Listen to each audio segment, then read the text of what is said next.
이름으로 기도드립니다. 아멘. 오늘 말씀, 본문 말씀 지난주에 이어서 우리 같이 교회에 대한 말씀 나누고자 합니다.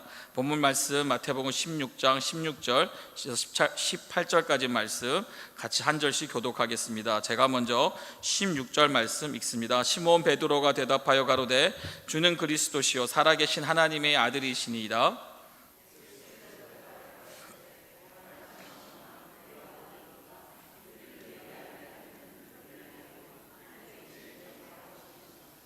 18절 말씀 같이 읽습니다. 또 내가 네게 이르노니 너는 베드로라. 내가 이 반석 위에 내 교회를 세우리니 음부의 권세가 이기지 못하리라. 아멘. 내가 이 반석 위에 내 교회를 세우리니 주님이 하신 말씀입니다. 그리고 사랑하는 베드로의 고백 위에 이 말씀을 하셨습니다. 그 고백이 무엇이었나요? 바로 주는 그리스도시요 살아계신 하나님의 아들이시니이다. 같이 따라하시는 분이 계시고 멀뚱멀뚱 쳐다보시는 분이 계셔서 다시 한번 고백, 너무나 중요한 믿음의 고백이죠. 같이 한번 읽겠습니다. 주는 그리스도시요 살아계신 하나님의 아들이시니이다. 여러분, 이 고백이 여러분들의 믿음의 고백이 될 수 있기를 바랍니다. 이건 바라는 게 아니고요, 이렇게 돼야 합니다. 그것이 우리의 삶입니다. 그것이 신앙인의 삶이고 그것이 우리의 믿음인 것이죠. 우리 이 교회는 무엇 위에 세워졌다고요? 바로 이 고백 위에 세워졌다라는 것이죠.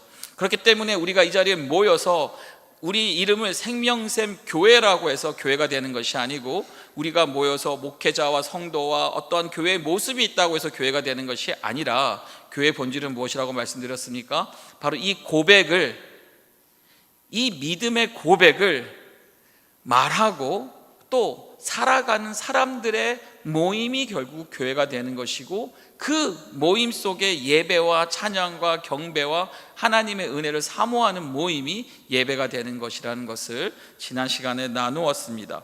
그러면서 오늘은 그에 이어서 몇 가지 더 교회에 대한 성경의 말씀을 나누고자 합니다. 먼저 다시 한번 리뷰합니다.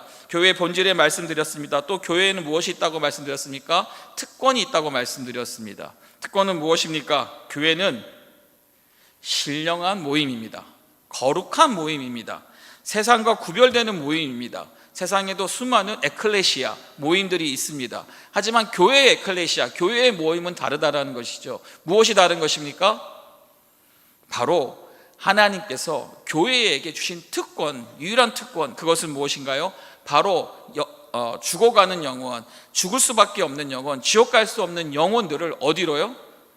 천국으로, 하나님의 나라로, 하나님이 기쁨이 되는 곳으로, 영원한 세계에 영원한 안식처로 인도할 수 있는 그 능력이 누구에게 있다고요? 교회에게 주어졌다라는 것이죠. 그래서 교회는 이 복음을 통해서 영혼을 구원하고 더 나아가 이 멸망에서 생명으로 인도하는 유일한, 이 세상의 유일한 모임, 그 공동체, 그 거룩한 공동체가 된다고 말씀을 드렸습니다. 그러기에 이 능력을 우리는 어떻게 해야 될까요? 여러분, 그 능력을 여러분 어떻게 하시겠습니까? 사용을 해야죠. 아멘. 특별하게 주신 권세인데 우리가 이 권세를 허비하지 않고 낭비하지 않고 오히려 귀하게 여기고 이 권세를 사용해야 되는 것이 교회에게 주신 하나님의 특권이라는 것입니다. 더 나아가서 교회의 능력은 더욱더 신령해야 한다는 겁니다. 거룩해야 된다는 겁니다. 구별되어야 한다는 겁니다. 세상에서도 아픈 사람을 치료합니다.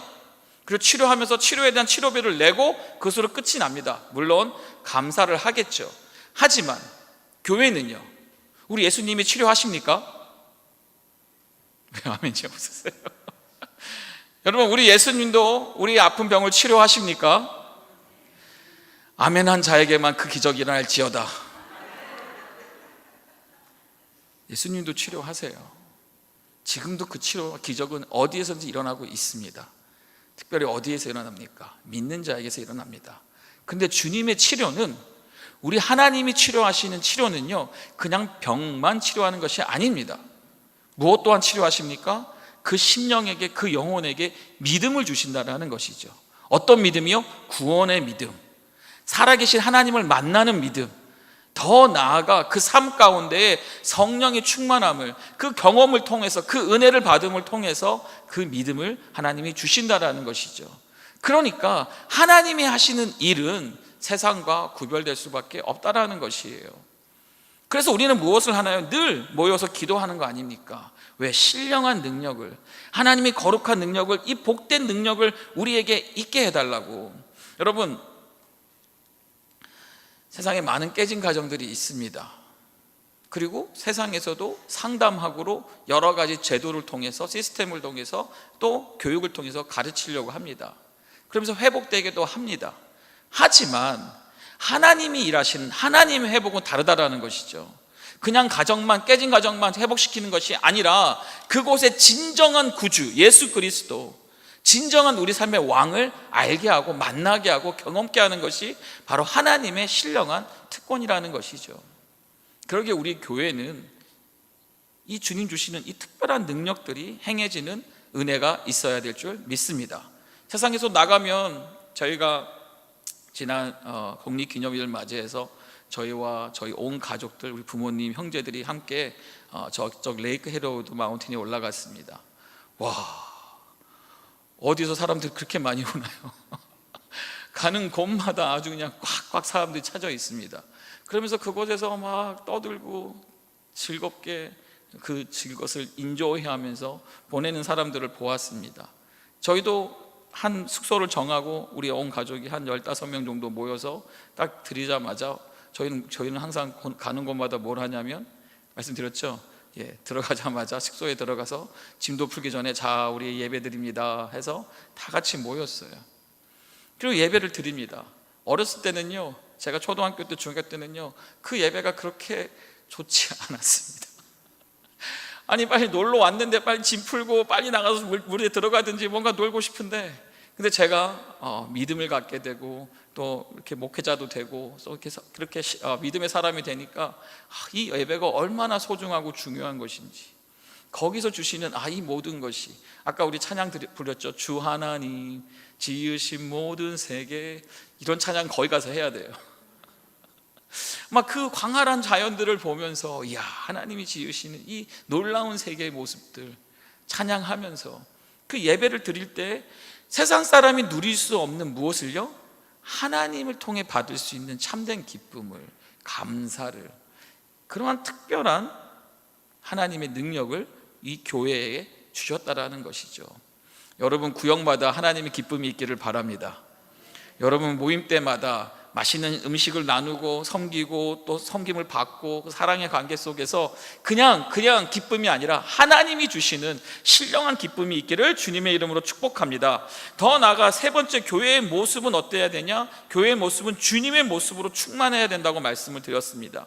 그러니까 교회는 주님의 모습이 있어야 되는 거예요. 교회를 가면 그 교회에서 예수 그리스도의 모습이, 형상이 드러나야 되는 것이죠. 여러분, 우리 교회에 예수 그리스도의 모습이 있습니까? 주여, 없으면 안 되는데. 여러분, 우리 교회에 주님의 모습이 있나요? 옆에 분 보시면서 여러분 주님의 모습이 계십니까? 보시고 말씀하세요. 그냥 무조건 아멘 하지 마시고. 주님의 모습이 우리 성도들에게, 우리 교회에 있어야 된다는 것이죠. 근데 그게 어떻게 있어야 되냐? 따라하겠습니다. 충만해야 합니다. 어떻게 해야 된다고 여러분? 충만해야 한다라는 거예요.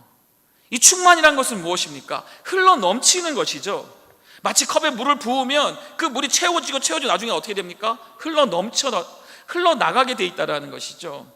주님이 원하시는 교회의 모습은 이 예수의 그리스도의 모습으로 충만하기를 원하신다는 것이죠. 그 중에 첫 번째를 지난 시간에 나누었습니다. 어떤 대표적인 모습이었습니까? 바로 잃어버린 영혼들, 죽어가는 영혼들을 구원하기 위해서 주님께서 십자가에서 고통을 받으시는 그 모습이 우리 교회 안에 있어야 된다는 것이죠.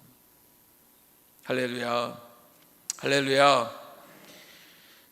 우리가 아무리 좋은 프로그램을 갖추고 성경 공부를 하고 교제를 하고 식사를 하고 펠로십을 하고 예배를 드려도 그 안에 이 잃어버린 영혼들을 구원하기 위한 절실한 마음과 몸부림이 없다면요, 그것은 주님이 보시는 참된 교회는 절대로 될 수가 없습니다. 그것은 교회의 본질에서 벗어난 모습이라는 것입니다. 예수님은 단순히 좋은 사람이 아니었습니다. 예수님이 이 땅에 오신 목적은요, 영혼을 살리게 오셨고 죽기까지 그 영혼을 사랑으로 통해 십자가를 통해서 보여주신 분이라는 것이죠. 그랬을 때 우리 교회는 이 예수님의 이 처절한 헌신, 곧 잃어버린 자를 끝까지 찾고 사랑하셨던 그 마음을 닮아가는 교회가 되어야 될 줄 믿습니다. 때로는 우리의 수고와 우리의 노력과 인내에도 어떤 반응이 없을 때도 있습니다. 하지만 주님은 어떻게 하셨습니까? 포기하셨나요? 끝까지 포기하지 않으셨죠. 어디까지요? 십자가까지요. 우리도 절대 포기해서는 안 됩니다. 그러면서 지난 시간에 제가 여러분들에게 간곡히 부탁하지 않았습니까? 누구에게요? 우리 자녀들에게, 우리 형제들에게. 여러분 꼭 저들에게 이 복음을, 또 저들이 다시금 교회로 나올 수 있도록 여러분이 포기하지 않으시기를 주님의 이름으로 축복합니다. 제가 상담을 하고 제가 성도들을 만나면서 가끔 놀라는 것은 뭐냐면요, 우리 형제들이, 우리 함께 신앙했던 공동체들이 주님을 떠나서, 교회를 떠나서 이렇게 신앙의 생활을 안 하고 있을 때 여러분 가장 안타깝고 고통받는 게 뭔지 아시나요? 그들의 자녀입니다.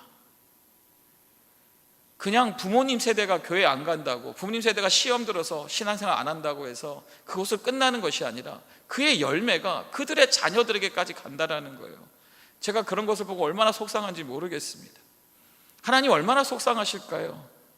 그러기에 우리는 끊임없이 권면할 때에 여러분들 자녀와 또 그 자녀들까지, 후손에게까지 하나님의 은혜가 있기를 여러분 기도하시고 간구하시기를 주님의 이름으로 축복합니다.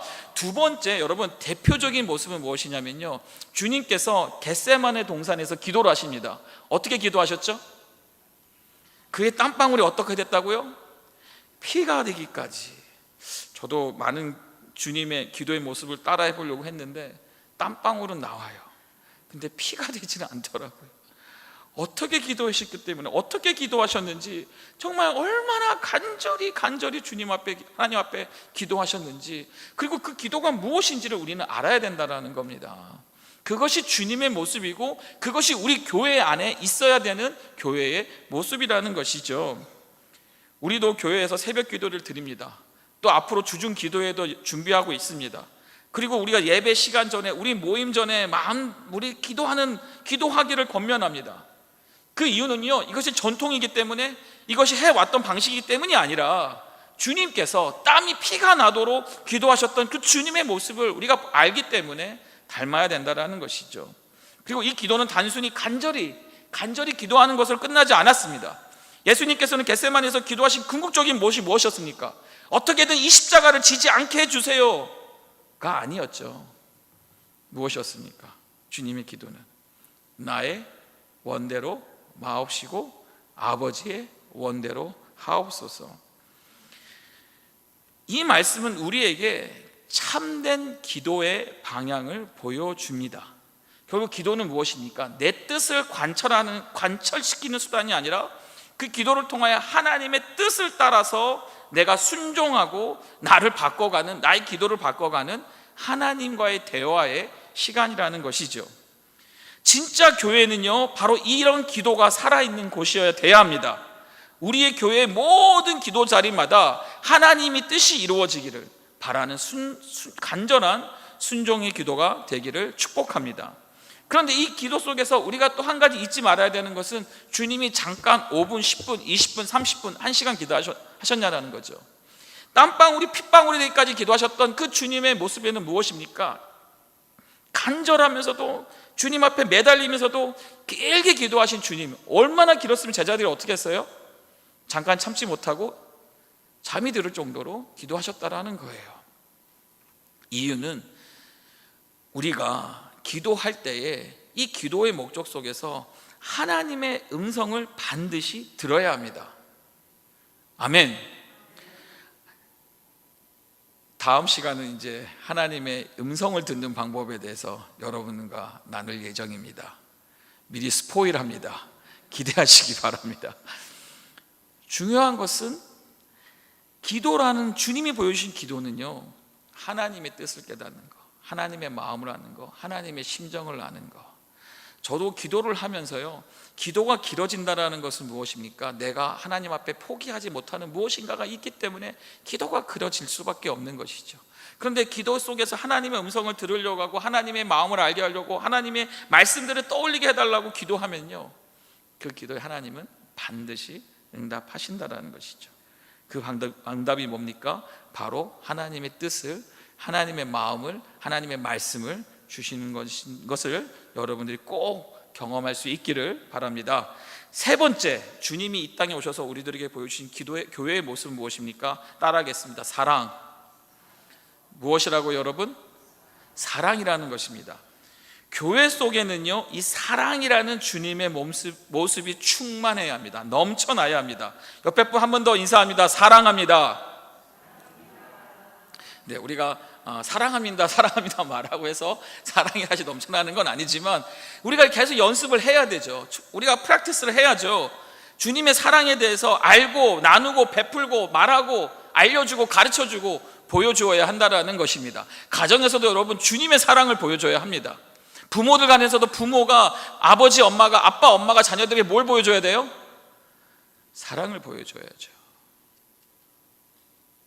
얼마나 사랑하는 관계가 그 가정의 가장 큰 축복입니다. 돈 잘 버는 부모가 아니라 어디 나가서 사람들이 인정받는 그런 부모가 아니라 정말 부모가 사랑이라는 그 하나님의 가장 최고의 완성된 그 관계를 보여주는 것이 자녀들이 가장 큰 축복이라는 것이죠. 마찬가지입니다. 이 교회 안에도 이 사랑의 모습이 있어야 되는데 이 사랑의 모습을 주님께서는 단순한 감정이 아니라 구체적인 특성을 지닌 사랑의 모습들을 몇 가지 우리에게 보여주셨는데 같이 살펴보겠습니다. 첫 번째는 내려오시는 사랑입니다. 우리의 자리에까지 내려오신 하나님의 크신 사랑이라는 겁니다. 거기서 멈추지 않고 우리 자리까지 내려오신 다음에 또 어디로 가셨죠? 더 낮은 곳으로. 어디입니까? 이 세상에 가장 낮은 곳으로. 어딘가요? 지옥이라는, 무덤이라는 곳으로 주님은 가셨다라는 것이에요. 그것이 주님이 우리에게 보여주신 최고의 사랑이라는 겁니다. 그러면서 우리도 교회도 어떤 사랑을 가져야 된다고요? 주님이 보여주신 이 내려가는 사랑을 받아야 된다는 것이죠. 참된 교회는요, 내려가는 겁니다. 어디로 내려가는 겁니까? 섬김의 자리로요, 헌신의 자리로요. 너가 나보다 낫다라고 얘기하는 겁니다. 오랜만에 다시 한번 해볼까요? 당신이 맞습니다. 한번 인사하시기 바랍니다. 당신이 맞습니다. 당신이 옳습니다. 우리가 이것을 포기를 못해요. 왜 싸웁니까? 저도 가끔 아니네요. 요즘 이제는 싸운 적이 언제 있을까요? 기억이 가물가물해지는 건 저만의 기억인가요? 싸울 때 뭡니까? 내가 맞다라는 거죠. 너가 틀리고 내가 맞다. 그러니까 결국은 불화가 내나고 어려움이 생기는 거 아닙니까? 주님이 보여준 사랑은 뭡니까? 주님이 알게 하신 사랑은 무엇인가요? 십자가의 사랑은 무엇입니까? 상대가 절대 완벽하지 않죠. 완전하지 않죠. 그러니까 그 사랑을 보여주신 거 아닙니까? 그 희생을 보여주신 이유는 그 완벽하지 않은 그 부족한 사람에게 그 사랑을 통해서 세우고 일으키고 올바르도록 바르도록 예수님의 인도하심이 아니냐는 것이죠. 우리 교회의 모습도 내려가 공감하는, 사랑을 실천하는 공동체가 될 수 있기를 주님의 이름으로 축복합니다. 두 번째는요, 있는 그대로 품는 사랑입니다. 주님은요, 우리들이 있는 모습 그대로 인정하시고 우리들을 사랑해 주셨고 또 사랑해 주고 계신 것을 여러분 알고 계시기를 바랍니다. 주님은 우리가 완전해지기 때문에 사랑한 것이 아니라 넘어지고 실수하는 모습조차도 그대로 사랑해 주셨습니다. 그러기에 우리는요, 판단보다는 무엇이요? 수용을, 정죄보다는 무엇이요? 있는 모습 그대로 품는 사랑을 실천해야 될 줄 믿습니다. 세 번째는요, 희생에 따르는 사랑입니다. 주님의 사랑은 자기 희생을 동반한 사랑이었습니다. 우리들 사랑하시기 때문에 그 험한 십자가를 스스로 지셨고 그 십자가는 결국 그 사랑의 가장 극적인 표현이라고 우리는 볼 수가 있습니다. 그래서 우리의 교회의 모습도 어떻게 됩니까? 불편함과 수고를 감수하는 희생의 사랑이 있어야 된다는 것이죠. 네 번째는 끝까지 사랑하는 사랑입니다. 어떤 사랑이라고요? 여러분, 사랑도 끝까지 해야지 참된 사랑입니다. 주님은요, 이 끝까지라는 사랑의 두 가지 의미를 담고 있습니다. 첫 번째는 시간적으로 포기하지 않는 사랑입니다. 두 번째는 정도적으로 한계가 없는 사랑인 것입니다. 우리는 이 끝까지 하는 사랑을 쫓아서 닮아서 우리 교회 안에 이 사랑의 모습이 있어야 될 줄 믿습니다. 우리 교회 정말 주님의 모습이 충만하게 원한다면요, 어려운 상황 속에서도, 관계가 어긋나도, 불편한 사이더라도, 마음의 상처를 받았어도 사랑하되 끝까지 사랑할 수 있기를 바랍니다. 누구까지요? 누구까지요? 주님께서 하신 말씀, 원수까지도 사랑해야 한다라는 것이죠. 이제 교회에 관한 사실 몇 가지 중에 이제 네 번째로, 주님께서는 이 교회를 세우실 때 디자인, 플랜이 있었습니다. 주님이 그냥 제자들과 3년 반 동안 사신 게 아닙니다. 주님이 그냥 저들과 함께 하면서 좋다 낫다가 아니라 이 제자들을 통해서 주님이 원하셨던, 주님이 플랜하셨던, 디자인하신 이 교회의 모습이 있다라는 것이죠. 주님은 이 십자가에서 피 흘려 죽기까지 이 계획을, 이 플랜을 제자들에게 심어주면서 그것을 이루어 나가시기를 원하셨던 것이 주님이 교회에 대한 플랜이라는 것이죠.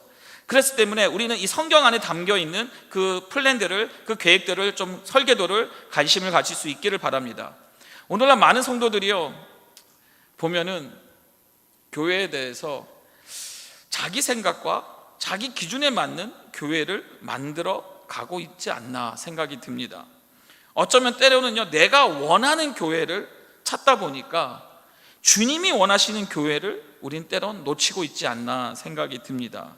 그렇기 때문에 반드시 교회는 주님의 설계도, 주님의 플랜 따라 주님이 디자인한 대로 세워지는 교회가 결국 참된 교회라는 것을 여러분 아시기를 바랍니다. 그러게 우리 교회에도 이런 주님의 계획과 플랜들이, 이 디자인들이 드러날 수 있기를 바랍니다. 성경에는 교회에 대한 많은 말씀들이 나와 있지만 세 가지만 나누겠습니다. 첫 번째는요, 사도행전 2장 46절에 나와 있는 교회의 모습입니다. 같이 한번 읽겠습니다. 날마다 마음을 같이하여 성전에 모이기를 힘쓰고 집에서 떡을 떼며 기쁨과 순전한 마음으로 음식을 먹고. 보세요 여러분, 주님이 승천하신 이후에 사도들이, 제자들이 모여 기도할 때 오순절에 성령의 부르심을 받고 첫 번째 만들어진 공동체가 바로 이 교회입니다. 그리고 이때 교회는요, 대형 교회였습니다. 약 4,000명이 넘는 교인들이 함께 예배를 드리고 집회를 했습니다. 그렇지만 그것으로 계속해서 간 것이 아니라 또한 동시에 어떤 교회가 모여졌습니까? 바로 어디에서요 여러분? 날마다 마음을 같이하여 성전에게 모이기를 힘쓰고, 또 나아가서 어디에서 모였다고 말합니까? 집에서. 어디서 여러분? 그래서 우리는 어디서 모여야 돼요? 교회에서요. 교회 친교실에서요. 할렐루야. 말씀대로 이루어질지어다. 말씀대로 순종할지어다. 작은 공간에서, 좀 더 작은 스페이스 안에서 우리가 모여서 335 소그룹이 모여서 함께 무엇을 했다고요? 할렐루야. 저희 교회는 좋은 교회입니까? 나쁜 교회입니까? 좋은 교회입니다. 왜 좋은 교회입니까? 말씀대로 하니까. 중요한 것은 대형 예배들이 있지만은 그것뿐만 아니라 정말 작은 소그룹이 집에서 모여서 떡을 떼면서 무엇을 한다고요? 기쁨과 어떠한 마음으로요? 순전한 마음으로 음식을 먹고, 더 나아가서 사도들의 가르침을 받아서 저들이 뭐 됐습니까? 그 말씀대로 살고자 몸부림쳤는데, 그게 여러분 혼자 할 때가 쉽습니까? 같이 할 때가 쉽습니까? 여러분 보세요. 기도도, 신앙생활도, 말씀 공부도 혼자 하는 것이 중요합니다. 하지만 우리가 하나님이 원하시는 것은 가정, 집에서 모여서 함께 하라는 거예요. 이유는 뭘까요? 두세 사람이 모인 곳에, 이유는 무엇입니까? 함께 할 때에 그 작은 소그룹이 함께 서로로 떡을 떼면서 순전한 마음을 나누면서 가르침을 들으면서 하다 보면 그곳에서 하나님의 은혜, 또 힘을 받고 인커러지를 받고 위로를 받고 용기를 내고 공동체가 되고. 선교도 보세요. 혼자 가는 것보다 옆에 집사님이 같이 가자 그러면 여러분 가겠어요? 안 가겠어요? 안 갈 거예요. 여러분, 하나님이 원하시는 교회의 모습은요, 이 소그룹이 너무 중요합니다. 여러분, 우리 구역 모임이 너무 중요합니다. 여러분 구역 모임이 부흥되기를 주님의 이름으로 축복합니다. 부흥되기 원하는 구역만 아멘 하겠습니다. 구역이 부흥되기 원하는 구역장님들만 아멘 하겠습니다. 구역장님들 어디 가셨어요? 여러분 보세요. 구역 모임은 제가 만든 게 아니에요. 어떤 목사님이 만든 게 아니에요. 성경에 그 모습이 있어서 그 모습대로 순종하고 만들어 가다 보니 구역 모임이 생겼어요. 그런데 이 구역 모임 또한 성경대로 만나고 모여줘야 되고 나누어줘야 된다는 것이죠. 그랬을 때 구역 모임에 진짜 필요한 것이 무엇입니까? 바로 그 안에 모임 속에 하나님 기쁨에 되는 이 사랑과 나눔과 기도와 예배와 섬김이 있어야 된다는 것이죠. 제가 은혜를 받고 여러분 세상의 교육을 보면서 놀란 적이 있었습니다. 저도 세상 교육을 받았고 또 교회 공동체에 들어와서 놀란 게 무엇이냐면요, 세상에서도 스몰 그룹이 있습니다. 공부를 할 때도요 3, 4, 5가 모여서 그룹 프로젝트를 합니다. 그러면 그곳에서 누가 제일 잘하는지 아세요? 잘 못해도 잘하는 것처럼 가면을 쓰고 다 나한테 해봐, 내가 다 해줄게 이러면서 자신의 그런 부족한 것을 숨기면서 잘하려고 하면서 서로 잘하는 것을 하려는 것이 소그룹의 교회, 세상에서의 교육의 모습입니다. 다시 말하면 세상의 교육은요, 누가 보세요, 어떤 사람을 여러분 교양이 있다고 말합니까? 어떤 사람을 봤을 때 저 사람 참 세련되다고 말합니까? 그런 사람은요 언제 어디서든 상황에 맞게 감정을 숨기고 모범 답안을 말하고 때와 장소에 가면을요 갈아 쓸 수 있는 사람. 제가 좀 심하게 얘기했나요? 근데 그런 사람들을 여러분 세련되다 그러고 교양 있다라고 말하는 것입니다. 반대로 나의 부족함을 드러내고 나의 연약함을 드러내고 나의 그런 속의 것을 뒤집어내면 세상에서는요 같이 어울리지 않으려고 합니다. 그런데 주님이 설계한 이 교회의 모습은요, 이 가면을 쓰고 펠로십, 교제하는 것이 아니라 있는 모습 그대로 나누는 정직한 교제, 마음과 아픔을 나눌 수 있는 진실한 공동체, 그런 구역의 모임을 주님이 원하신다라는 것이에요. 우리가 주님의 이러한 소그룹의 형태로 나아갈 때는요, 그 안에서 어떤 일이 일어나냐면요, 영혼이요, 죽어가던 영혼이, 핍박받던 영혼이, 고통받던 영혼들이요 거기서 회복을 일어나고요, 주님을 만나게 되고요, 주님의 사랑 때문에 더 기쁨을 나누게 되고요, 더 나아가서 그 사랑이 거기서 충만하다 보니까 흘러 넘치면서 교회가 그 은혜를 누리게 되고요, 교회에서 흘러 넘쳐서 지역이 은혜를 누리게 되고요, 지역뿐만 아니라 어디까지 여러분? 세르토스에서 어디까지요? 벌써 잊어버리셨습니까? 세르토스에서 어디까지요? 세르토스에서 땅끝까지. 어디요? 세르토스에서 어디까지요? 땅끝까지. 생명샘교회에서 어디 교회까지요? 예루살렘 교회까지. 여러분, 저는 우리 구역 모임이 반드시 부흥해야 될 줄 믿습니다. 반드시 부흥돼야 됩니다. 1구역이 부흥될 줄 믿습니다. 2구역이 부흥될 줄 믿습니다. 처음에 저도 와서 이제 1구역, 2구역, 3구역 그래서 번호를 매겨서 어떤 사람 나는 1구역이니까 난 1등이라는 그런 생각 가질 수도 있고, 맨 뒤에 있는 사람은 그래서 제가 이거 안 되겠다, 구역에도 이름을 만드십시오.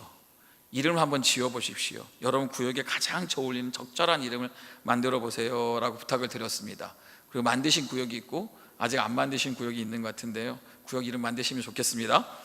구역에 그곳에서 하나님이 원하시는, 주님이 기뻐하시는 주님의 설계도에 맞춰서 만들어지는 기도와 삶을 나누고 말씀과 사랑을 나눌 때 교회는요, 그 구역은요 교회의 본질을 지켜나가게 된다는 것이죠.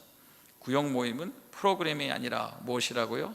주님의 설교대입니다. 그래서 만약에 우리 공동체, 우리 교회 속에 구역 모임에 안 들어가 계시면 우리 구역이 참 좋은 구역들이 많이 있습니다. 여러분들이 꼭 참여하시면 좋겠습니다. 두 번째는요, 에베소서 4장 11절 12절에 나와 있는 교회의 모습입니다. 같이 한번 읽겠습니다. 그가 혹은 사도로 혹은 선지자로 혹은 복음 전하는 자로 혹은 목사와 교사로 주셨으니, 같이 읽겠습니다. 이는 성도를 온전케 하며 봉사일을 하게 하며 그리스도의 몸을 세우려 하심이니라. 주님이 보여주시는 디자인, 교회의 디자인의 모습은 뭐냐면요, 바로 교회 안에 두 가지 역할이 있어요. 그 역할은 무엇이냐면, 첫 번째는요, 목회자가 있습니다. 이들은 전문적인 훈련을 받은 교육자입니다. 저도 이 목회자로서 신학교에서 저는 성경대학을 3년을 공부하고 또 신학대학원을 4년을 공부했습니다. 그런데 그것이 또 부족한지 교회에서는 목사 안수를 안 주더라고요. 그래서 7년 플러스 나머지 5년을 또 훈련을 통해서 시간을 보내면서 결국은 목사 안수를 받았습니다. 그러면 좀 전문가 되어 보이나요? 예, 여러분이 믿든 안 믿든 저는 올데인을 받았습니다. 중요한 거는요, 그렇게 하나님이 쓰시는 교육자들, 훈련된 자들이 있지만 또 하나는 뭐냐면 평신도라는 겁니다. 즉 교육자를 제외한, 목회자를 제외한 모든 성도들을 말하는데요, 이 안에는요 직분자들이 집사님도 계시고 장로님도 계시고 모든 성도는 평신도에 다 포함되는데, 중요한 점은 하나님께서는 사역을 목회자만 하라고 부르신 것이 아니라 누구에게요? 이 평신도들에게, 성도들에게, 성도들이 사역의 중심이 되도록, 주체가 되도록 설계하셨다는 사실입니다. 다시 말합니다. 누가 사역을 해야 된다고요? 평신도들이, 성도들이. 그것이 바로 성경에 보시면 이는 성도를 어떻게 한다고요? 온전케 하고 봉사의 일을 하게 하여 그리스도의 몸이 무엇입니까? 바로 교회 아닙니까? 이 교회를 누가 세운다고요? 네, 그러니까 저한테 부담 주지 마세요. 목회자는 목회자의 역할이 있고 교회를 세워가는 것은 누구 역할이라고요? 우리 성도님들이. 어떻게 여러분? 봉사를 통하여서. 어떻게 해요? 그 가르침을 받아서, 그 훈련을 받아서 온전케 하시는 그 그리스도의 몸을 세우는 것이 우리 성도들에게, 평신도에게 주님이 만드신 교회의 디자인이라는 겁니다. 그래서 목회자는 평신도들이 사역할 수 있도록 안내해드리고 훈련해드리고 도와주는 역할을 한다는 겁니다. 근데 이게 언제 무너졌냐면요, 교회 역사학자를 보니까 중세시대 이후에 교회가 이 구조를 잃어버렸다고 합니다. 그래서 사역자가 좀 더 많이 배출되면서 사역자들이 교회에 들어가서 이 일도 하고 저 일도 하고 모든 일을 하고, 그러면서 성도들은 어떻게 됐습니까? 그저 돕거나 지켜보는 존재로 이렇게 변화됐다는 것이죠. 그러니까 결국 그것이 어떤 일을 만듭니까? 교회가 힘이 없어지는, 무력화되는 전략이었다는 겁니다. 그럼 생각해 보세요. 군대에서 지휘관이 앞에 나가서 총 들고 싸우고 병사들은 구경만 한다고 생각해 보세요. 전쟁에 이길 수 있을까요? 그러니까 우리 교회는요, 결국은 모든 성도가 사역할 때 교회는 살아납니다. 아멘. 모든 성도가 사역할 때에 교회는 살아납니다. 옆에 분 손잡고, 당신이 사역할 때 교회는 살아납니다.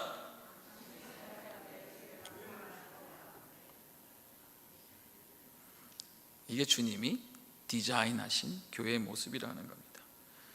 그래서 우리 교회에서도 구체적으로 그러한 사역에 여러분들을 위해 준비되어져 있는 사역이 있습니다. 첫 번째는 아까 나눴던 구역 조직입니다. 그래서 구역 모임에 들어가셔서 섬기시기 바랍니다. 사역하시기 바랍니다. 봉사하시기 바랍니다. 두 번째는요, 사역 부서의 참여입니다. 우리 교회에는 여러 부서들이 있습니다. 여러 부서들이 새가족부, 신방부, 또 찬양팀, 성가대, 안내, 여러 가지 부서들 들어가셔서 여러분들이 섬기시면 그 참여가 결국 여러분들에게 이 교회를 세워나가는 여러분들의 역할을 감당하는 것이죠. 근데 여러분, 그런 분들 계십니다. 저는 무엇을 해야 될지 모릅니다 라고 합니다. 참 그런 분도 있어도 감사하죠. 왜냐하면 하려고 하시니까. 근데 여러분 하실 수만 있다면 여러분 은사대로, 여러분 주신 성품대로 여러분들이 좋아하는 것에 여러분들이 섬기시면 좋겠습니다. 그리고 여러분 보세요. 여러분 목회자가 아니면 장로님이 하라고 해서 하는 것보다 여러분 스스로 하는 게 더 은혜가 될까요? 은혜가 안 될까요? 더 기쁨은요, 스스로 할 때 기쁨이 넘치는 거고 책임감이 더 강해지는 겁니다. 세 번째로 디자인한 성경의 모습은요, 고린도전서 12장에 나오는 말씀인데요, 12장 12절에서 27절의 말씀인데 그게 너무 길기 때문에 그냥 제가 줄여서 말씀드리겠습니다. 사도 바울은 고린도 교회 12장을 통해서 교회를 하나의 몸이라고 표현했습니다. 뭐라고 여러분? 하나의 몸이에요. 그러니까 이 몸이라는 것은요, 조직이 아닙니다. 어떠한 스트럭처, 사람이 만드는 물질이 아니라 이 몸은 살아있는, 여러분 몸이 살아 계십니까? 살아있다는 게 뭡니까? 살아있는 유개체라는 게 뭡니까? 움직인다는 것이죠. 뛴다는 것이죠. 같이 간다는 것이죠. 여러분 손가락에 딱 여기가 가시가 하나 딱 박혔어요. 그러면 가시 박힌 손가락만 고통을 받습니까? 온몸이 고통받습니까? 교회라는 것은, 살아있는 유개체라는 것은 서로 떨어질 수가 없다는 거예요. 다시 말하면 이 모든 우리 성도님들이 하나가 돼야 되는 거예요. 그러면서 같이 움직이는 겁니다. 같이 고통받는 겁니다. 같이 기쁨을 느끼는 겁니다. 같이 은혜를 누리는 곳이 바로 교회라는 겁니다. 왜 그렇죠? 잘 보세요, 여러분. 우리 모두 다 성령으로 거듭난 하나님의 자녀입니다. 그런데 이 성령님이 한 분이라는 거예요. 다시 말하면 한 분이신 하나님에 인하여 우리가 모두가 자녀가 됐기 때문에 한 성령, 한 하나님으로 말미암아 우리가 한 주님을 믿게 되고 한 복음을 따르면서 우리가 바로 한 교회에 속하게 되었다라는 것이죠. 그러니까 각자의 주시는 다름도 있지만 중요한 것은 이 한 몸을 이루는 것이 무엇이라고요? 목적이라는 겁니다.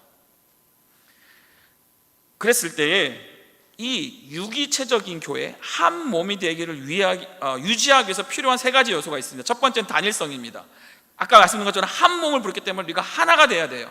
예수님은 머리가 되시고 우리는 그분의 몸의 각 부분이 되어야 합니다.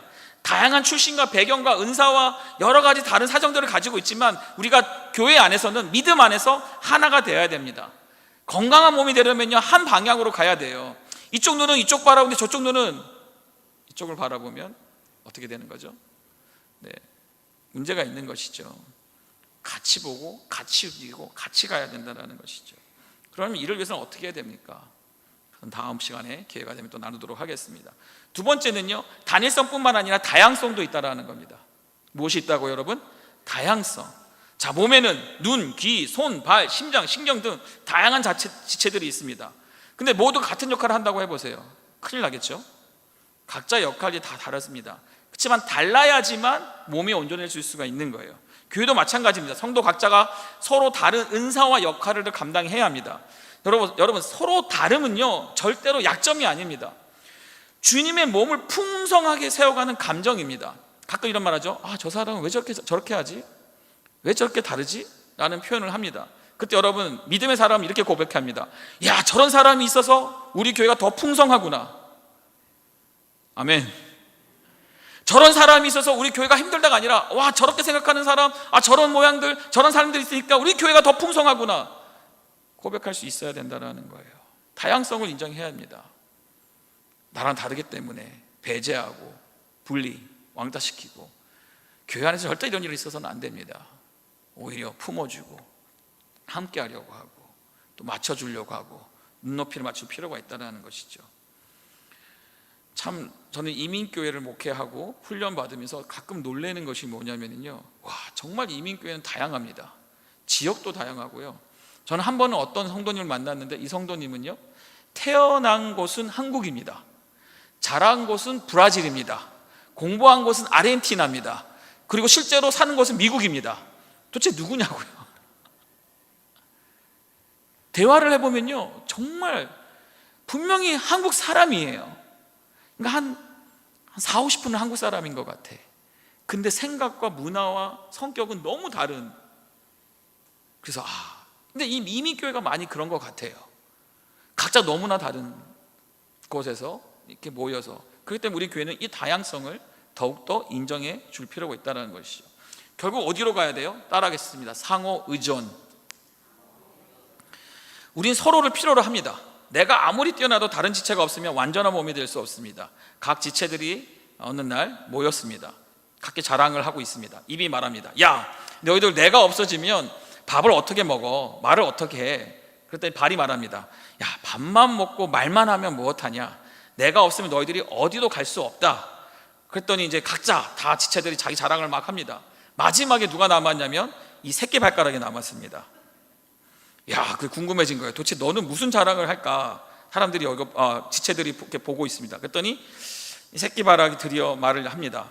너희들이 다 잘났다고 자랑하는데 만약에 내가 없다고 생각해봐. 그럼 너희들이 뭐가 되는 거야? 차마 제가 병신이 되는 거야. 웃자고 한 얘기지만 중요한 것은요, 우린 다 모든 지체 어떤 거 하나 새끼 발가락 하나도 우린 다 필요하다라는 거예요. 그랬을 때 우리는 이 필요성을 느끼고 서로 필요를 느끼고 서로 상호 의존하는 그런 관계를 하나님이 만드신 거라는 겁니다. 여러분 정말 저는 교회를 와서 사역을 하면서 얼마나 감사한 게 필요할 때 어느 분이 딱 나타나셔서 이걸 하시는 거예요. 또 했더니 필요할 때 어느 분이 딱 나타나셔서 이걸 하시는 거예요. 우리 서장로님 딱 나타나셔서 찬양을 딱 이렇게 옛날 말로 기똥차게 하시는가, 은혜가 되는 거죠. 참 감사하는 것은 우리는 서로 한 몸을 이뤄가는 어떤 교회라고요? 주님의 교회라는 거 아닙니까? 주님의 명계를 우리가 세워나가는 것이죠. 서로 소중하게 여기고 서로가 서로를 의지하면서 건강한 교회가 되어야 될 줄 믿습니다. 말씀 마치겠습니다. 여러분, 주님이 표현하신 이 교회의 여러 모습 중에 가장 감동적인 비유는 뭐냐면요, 바로 교회가 예수 그리스도의 신부가 된다는 사실입니다. 신부란 누구입니까? 신랑의 전적인 사랑을 받는 존재입니다. 그리고 그 사랑을 느끼고 누리면서 그 삶을 그 관계 속에서 풍성하게 나누는 존재라는 것이죠. 그런데 여러분, 주님께서는요, 우리가 사랑받을 만해서 신부로 삼으신 것이 아닙니다. 오히려 우리를 신부답게 만들어 가시기 위해서 먼저 사랑하시고 우리를 신부로 삼아 주셨다라는 것이죠. 그렇기 때문에 우리의 부족함과 상처에도 불구하고 그분은 지금도 우리를, 이 교회를 아름답고 영광스러운 신부로 만들어 가고 계신다는 사실입니다. 그랬을 때 우리는 주님을 더 뜨겁게 사랑하고 주님의 뜻에 순복하고 주님을 기쁨으로 여기고 주의 이름을 존귀하게 여기고 그 능력을 사용하며 그 관계 속에서 언젠가 영원한 혼인잔치로 입성하며 완성될 것을 우리는 기다리고 믿어야 될 줄 믿습니다. 주님의 설계도를 따라서 주님의 몸을 이루어 나가고 주님의 마음을 닮아가는 참된 교회가 되기를 간절히 축복합니다. 기도하겠습니다. 하나님,